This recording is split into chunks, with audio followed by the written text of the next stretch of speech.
Hello बच्चों, सभी को नमस्कार। आइए हम थेल्स प्रमेय आज पढ़ते हैं। थेल्स प्रमेय को आधारभूत समानुपातिक प्रमेय भी कहते हैं। इस प्रमेय को साबित करने के लिए, इसको सीखने के लिए आपको जरूरी है दो बातें। एक, त्रिभुज का क्षेत्रफल जानना चाहिए, जो कि 1/2 गुणित आधार गुणित ऊंचाई ये होता है। इस सूत्र का प्रयोग इसमें किया जाएगा। आधारभूत समानुपातिक प्रमेय में इस सूत्र का प्रयोग किया जाएगा। और दूसरा, इसको आप ऐसा समझिए, त्रिभुज को आमतौर पर इस त्रिभुज को ऐसा हम लोग आदत बनाते हैं, इसको आधार मानते हैं और इसको ऊंचाई मानते हैं। ऐसा त्रिभुज, इसमें क्या होता है, एक कर्ण होता है, बाकी दो भुजाओं का योग है। आधार गुणित ऊंचाई यानी दो भुजाएं, इन दोनों जो छोटी छोटी भुजाएं हैं, इन दोनों को गुणा करने के बाद 2 से भाग देना है। आदत हमारी ऐसी बनी हुई रहती है। लेकिन अगर संपूर्ण त्रिभुज ऐसा भी है, ऐसा है, ये अगर 90 डिग्री है, तो जाहिर है कि यह कर्ण हो जाएगा। तो उसमें अगर ए भुजा और ए भुजा, यानी लीजिए ए और बी है, तो क्षेत्रफल हो जाएगा, त्रिभुज का क्षेत्रफल हो जाएगा 1/2 गुणित आधार गुणित ऊंचाई। यानी किसी एक को ए मानिए, किसी दूसरे को बी मानिए। त्रिभुज ऐसा भी आपको देखना है, कोई एक आधार है और एक ऊंचाई। त्रिभुज यदि ऐसे इस प्रकार की है, ऐसी त्रिभुज है, ऐसा त्रिभुज है,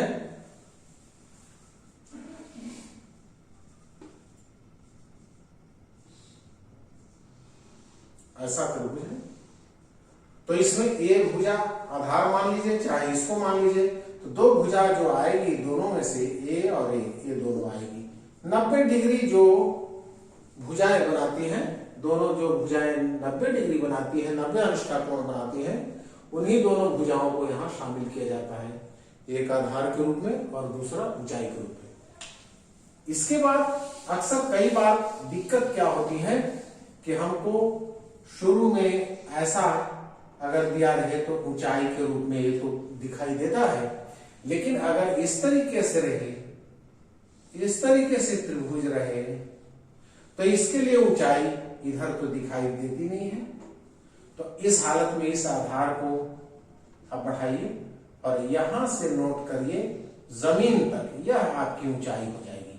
आधार यह हो जाएगा, बेस और हाइट यहां से दिया जाएगा। भले इधर भुजा नहीं है, मान लीजिए क्रेन आपका, मान लीजिए कोई ऐसी मशीन है, ऐसा ये मशीन है, तो यह आधार हो गया और मशीन की ऊंचाई कितनी है जमीन से, तो यह ऊंचाई काम करेगी। यहां से नोट करना पड़ेगा हमको, इधर कहीं नहीं है। ये हाइट वही, जितनी हाइट है उतनी ही हाइट यहां पर जमीन से आपको अलग, त्रिभुज के बाहर आपको हाइट काउंट करनी होगी। इस तरीके से आप हर हालत में आप देखिए कि जैसे भी त्रिभुज हो, अगर इस तरीके की त्रिभुज है तो आपको क्षेत्रफल निकालने के लिए आधार बेस हो गया ए, और हाइट इसकी नोट करने के लिए, या जो ऊंचाई है बेस के लिए तो बी हो गया, यहां से हम ऊंचाई के लिए आपको ऐसे थोड़ा बढ़ाकर ए वाली हाइट काम करेगी, ए एच आ जाएगा।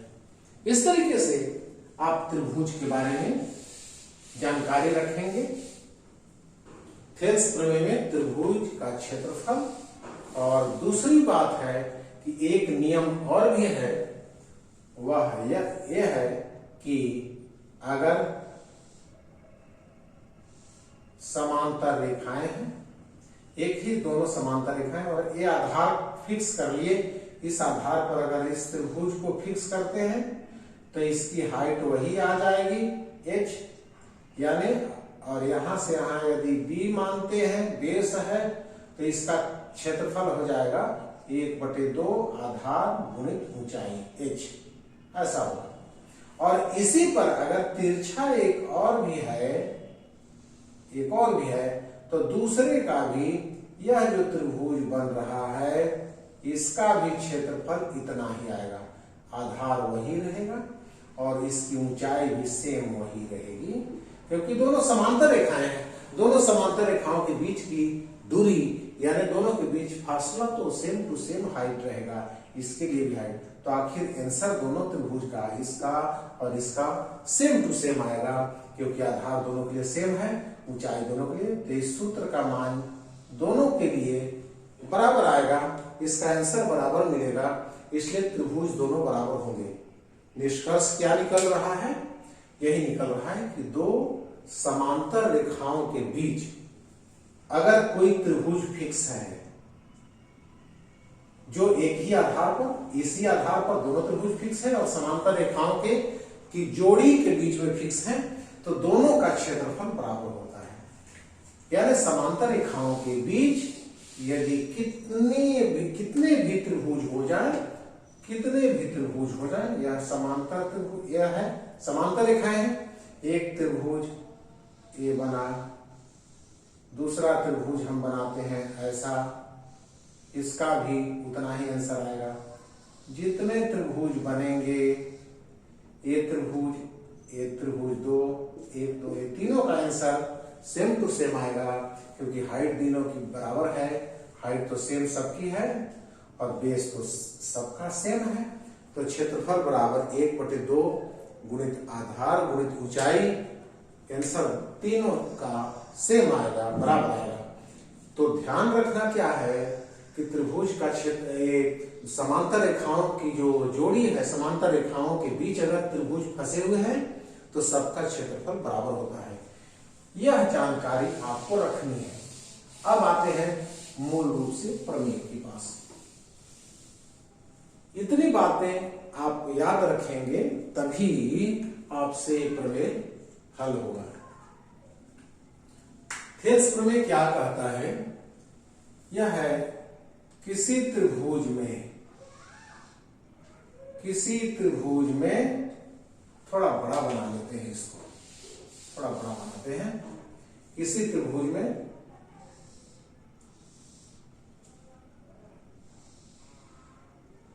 ABC मान लेते हैं।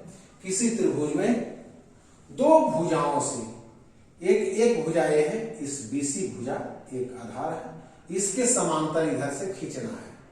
इसके समांतर एक रेखा खींचते हैं जो AB को D बिंदु पर और AC को E बिंदु पर काटती है।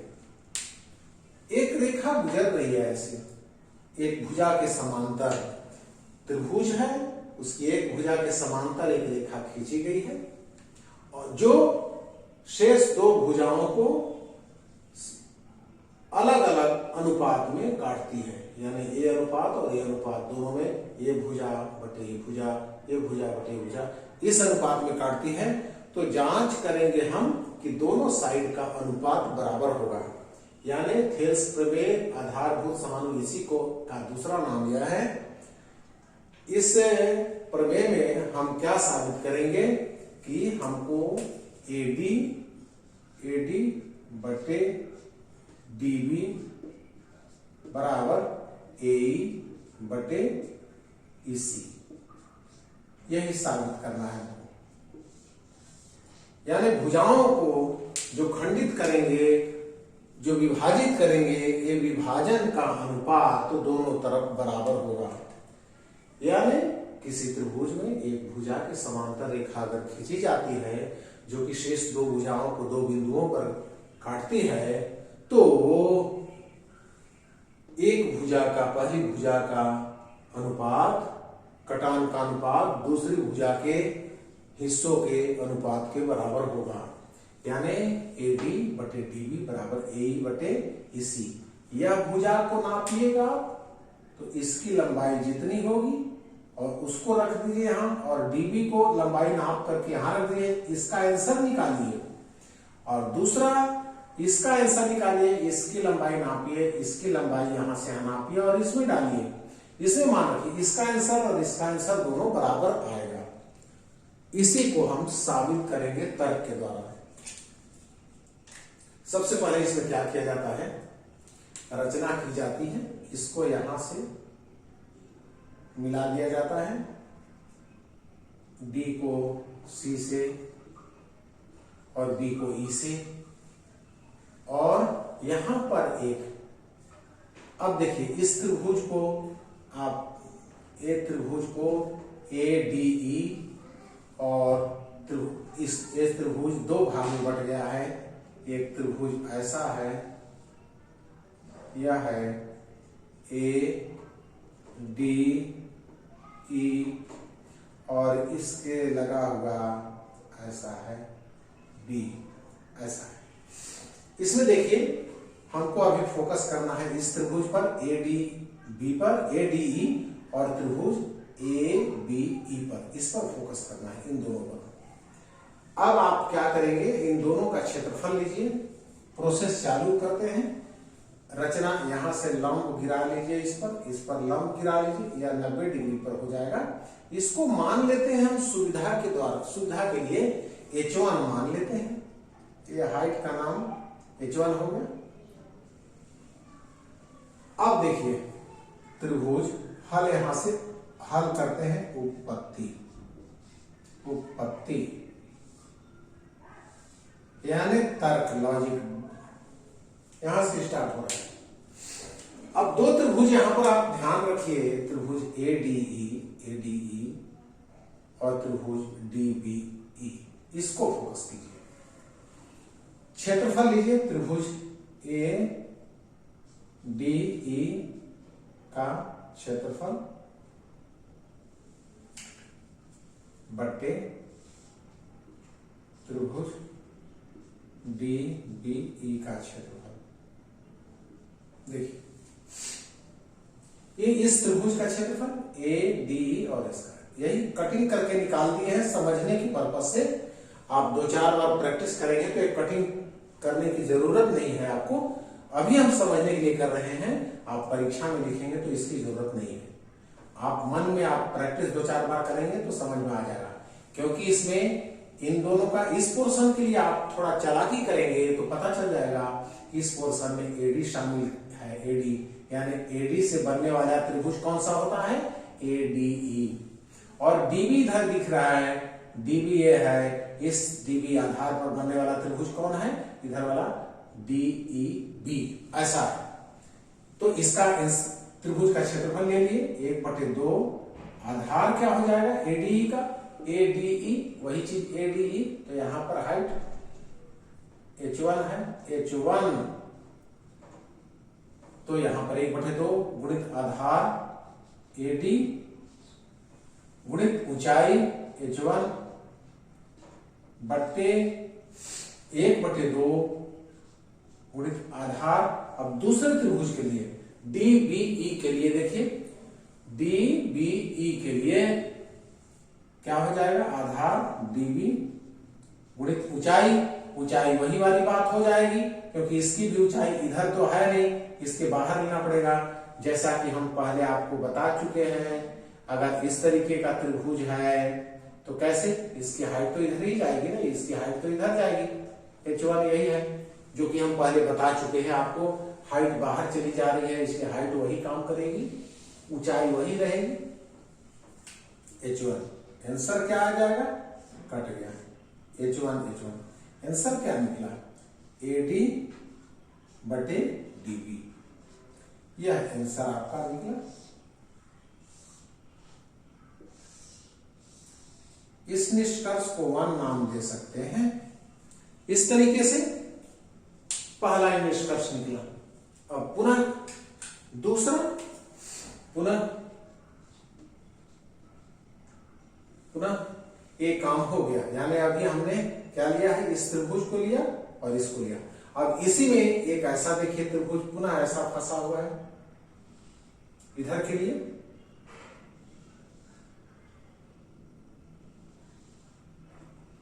ए डी ई और सी।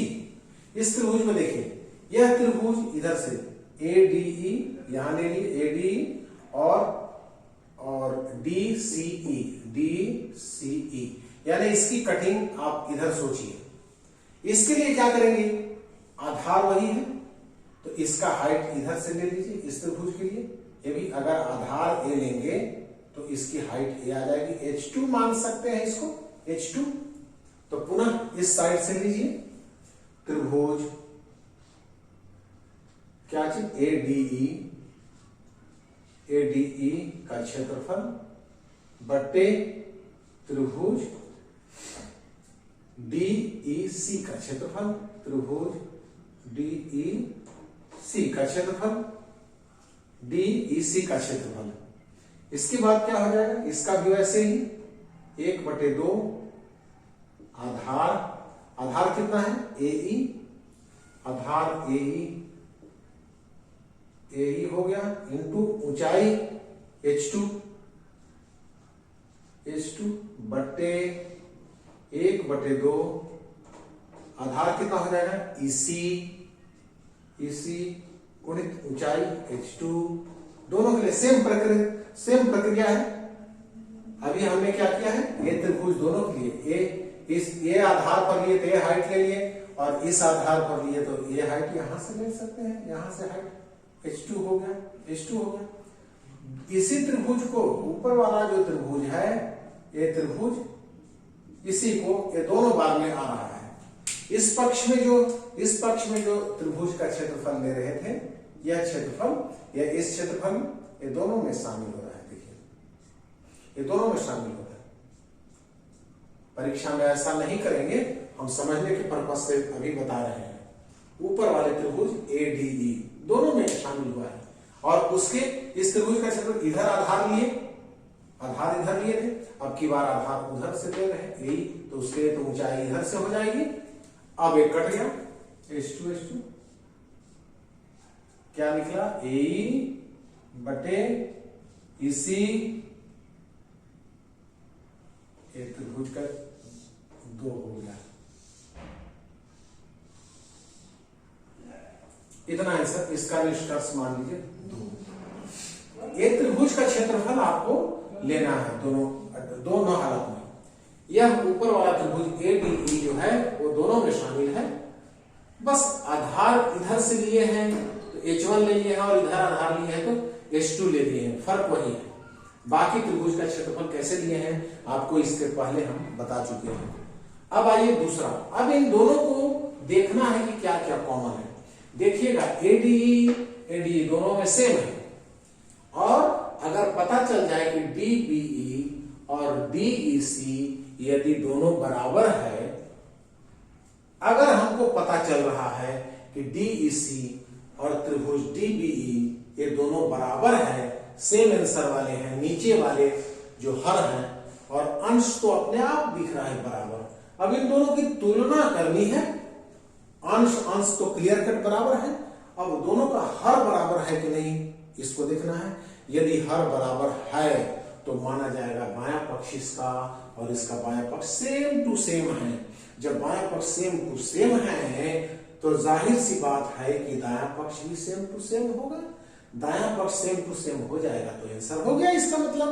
तो कुल मिला के हमको इन दोनों को बराबर दिखाने के लिए बताना पड़ेगा कि इसका बायां पक्ष यानी इस तरह इस बाट से तौला गया है और इस बाट से तौला गया है। दोनों बाट अगर सेम है तो इसका मतलब ये सामग्री बराबर है वजन में, यही हमको देखना है। इसलिए अब देखिए निष्कर्ष 1 में निष्कर्ष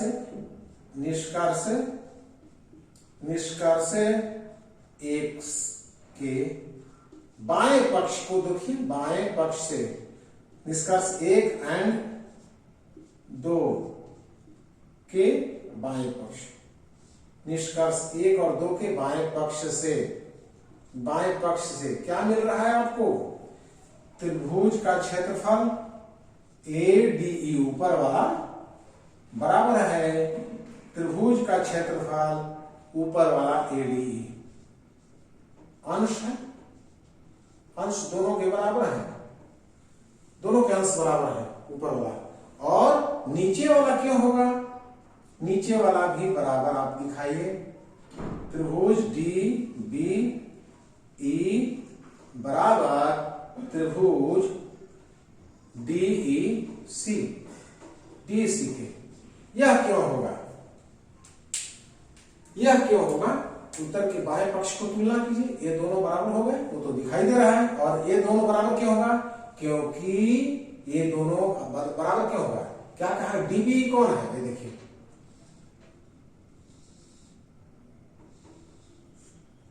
ये है डी बी ई और ये है डी ई सी ए। ये दोनों बराबर क्यों है? ये वाला पोर्शन क्यों बराबर है? ये त्रिभुज और इधर का ये त्रिभुज बराबर क्यों है? इसी को बराबर क्यों कह रहे हैं? ये त्रिभुज दोनों तो है, यहां से यहां तक D E B D B E, ये वाला पूरा ये त्रिभुज और ये त्रिभुज डी ई सी ये वाला त्रिभुज क्यों बराबर है दोनों? क्योंकि डी समांतर बीसी है, डी समांतर बीसी है।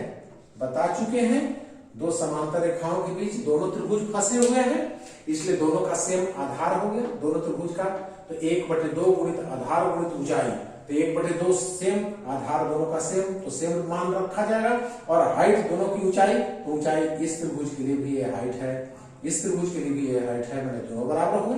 तो दोनों त्रिभुज बराबर, दोनों त्रिभुज के क्षेत्रफल लेंगे तो 1/2 गुणित आधार गुणित ऊंचाई, तो आधार दोनों में सेम, ऊंचाई दोनों के लिए सेम, तो आंसर दोनों का सेम। तो नियम है कि दो समांतर रेखाओं के बीच अगर त्रिभुज एक ही आधार पर स्थित है, सेम आधार पर स्थित है, तो दोनों त्रिभुज का क्षेत्रफल बराबर होता है। यानी ये दोनों समांतर हैं और डीई बराबर दोनों के आधार हैं, दोनों के आधार हैं, सेम आधार है। ठीक है, दोनों पक्ष, इसलिए अतः त्रिभुज यह पोर्शन बायां पक्ष बराबर हो गया ए डी ई बट्टे त्रिभुज डी बी ई बराबर होगा ए त्रिभुज ए डी ई बटे त्रिभुज डी ई सी के। इसलिए दोनों बराबर हो गया, ये दोनों पोर्शन का डीबी, यह पोर्शन और ये पोर्शन, ये दोनों पोर्शन बराबर हो गए, ये पोर्शन दोनों बाएं पक्ष के बराबर हो गए। अतः दायां पक्ष बराबर होगा, दायां पक्ष क्या निकलेगा आपका? वही एडी बटे डीबी बराबर एई बटे ईसी। साबित हो गया, साबित।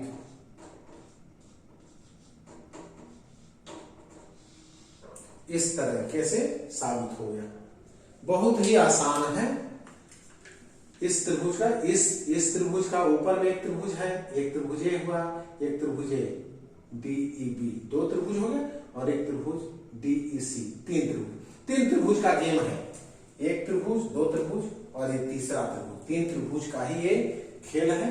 इधर के त्रिभुज ए तो कॉमन हो जा रहा है, तो ए त्रिभुज बटे इस साइड का, ये त्रिभुज बटे इस साइड का, दोनों का क्षेत्रफल लेना है, दोनों के बाएं पक्ष को बराबर घोषित करना है और उसको कारण बताना है। दोनों के बाएं पक्ष को बराबर घोषित करना है और कारण बताना है। और कारण जब बाएं पक्ष के कारण मिल गए बराबर होने के, तो दाएं पक्ष क्लियर कट बराबर हो गया। यही आपको साबित करना है। इस तरीके से 2-4 बार आप प्रैक्टिस करें, बिल्कुल आसान है। आप अपने तरीके से आप मान बदल करके आप रखें और ये ऐसा सिद्ध करें, एडी बटे डीबी बराबर एई बटे ईसी। इस नियम पर आधारित आपके बहुत सारे प्रश्न आएंगे, आपके न्यूमेरिकल आएंगे, इसलिए जरूर इसको अच्छे से समझ लीजिए। अगर ये दोनों समांतर है तो समान डीई और बीसी समांतर है तभी ये निष्कर्ष निकलता है, वरना नहीं निकलता है। आप बार बार प्रैक्टिस करें। आपका मंगल हो। बहुत बहुत शुभकामना।